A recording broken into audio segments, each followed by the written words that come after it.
વાત કરીએ, ભગવાન જગન્નાથ નિજ મંદિરમાં બિરાજ્યા છે।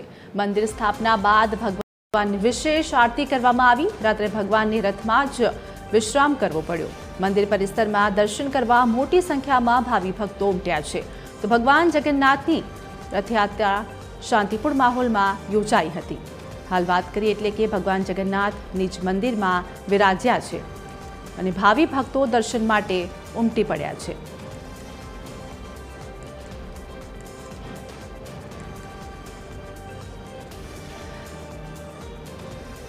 आज मुद्दे हमारे साथ हमारा संवाददाता आयुषी याज्ञिक जोड़ाई गया है। आयुषी, भगवान निज मंदिर में हवे बिराज्या है, भावी भक्तों अत्यारे दर्शन माटे उमटी पड्या है, शुं वधु अपडेट?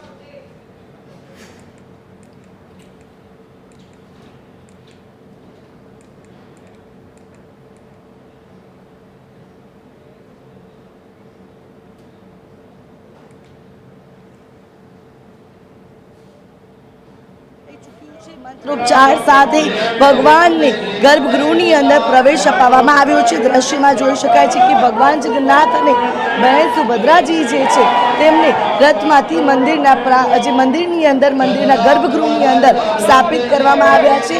भगवानने ज्यारे नगरचर्याए निकळे छे त्यारे तेमने भक्तोनी मीठी नजर लागी जाय छे, जेथी भगवाननी नजर उतारवामां आवे छे। भगवानना नजर उतार्या बाद भगवानने मंत्रोच्चार साथे मंदिरनी अंदर विराजमान करवामां आवे छे अने हवे भगवाननो विशेष श्रृंगार करवामां आवशे। भगवाननी विशेष आरती छे ते पण करवामां आवशे। एटले के भगवान जगन्नाथनी आ 149મી जे रथयात्रा छे ते शांतिपूर्ण रीते संपन्न थई छे।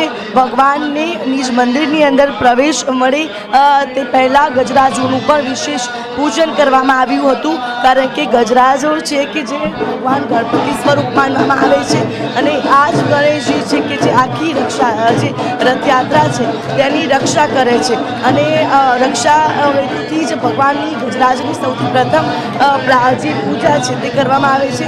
હવે ભગવાન જગન્નાથ જે છે તે મંદિરની અંદર બિરાજમાન થઈ ચૂક્યા છે। ભગવાનની નગરચર્યા તો ગઈકાલે રાત્રે જ પૂર્ણ થઈ, પરંતુ તેમને મંદિરની અંદર પ્રવેશ નહોતો મળ્યો, કારણ કે ભગવાન જગન્નાથ જે છે કે જેમની પત્ની રૂક્ષ્મણીજીને લીધા વગર જતા રહ્યા હતા અને તેના જ કારણે રૂક્ષ્મણીજી નારાજ થઈ ગયા અને ભગવાનને કહ્યું કે હું તમને મંદિરની અંદર ઘરની અંદર પ્રવેશ નહીં આપું, કારણ કે તમે મને મૂકીને તમારા ભાઈ બહેનને લઈને નગરચર્યા કરી આવ્યા છો અને મને ભૂલી ગયા તે કઈ રીતે ચાલી શકે।